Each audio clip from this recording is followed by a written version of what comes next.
War has the potential to place entire economies into turmoil, especially for the nations who are not victorious. This was the case for Italy after the Second World War. The struggles of the average Italian citizen met an all-time high, while the nation's stability and economy reached an all-time low.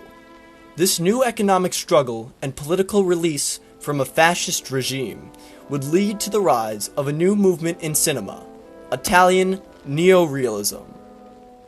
Beginning before the fall of the National and Republican fascist parties, their leader Benito Mussolini knew the power that cinema had.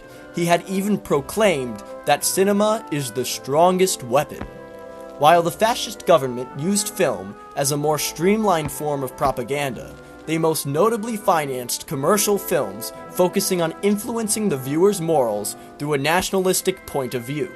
This led to the complete suppression of the average working-class Italian in cinema. Once Italy was liberated, cinema began to fully express the struggling working class's sentiments in a failing post-war economy.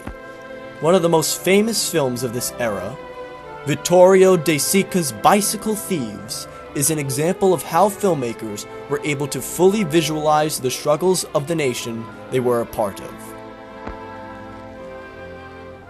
Some critics, like Andrei Bazna, labeled the film as one of the first examples of pure cinema. No more actors, no more plot, no more mise-en-scène. It is the perfect aesthetic illusion of reality. No more cinema. De Sica was not interested in pursuing a banal documentary. Instead, his goal was that of a poetic transposition of reality. While De Sica originally wanted to engage with Hollywood by casting some of its most famous stars, the rejection of his offers led him to cast Lamberto Maggiorani, who was an unknown Roman factory worker.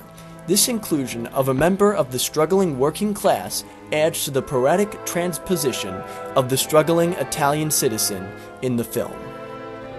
De Sica, like most directors of this movement given the circumstances, decided to film using the natural landscape of Italy, adding to the realism and accurately showing Italy's economic situation during the post-war period. This further connects the film with the economic situation and overall movement in cinema.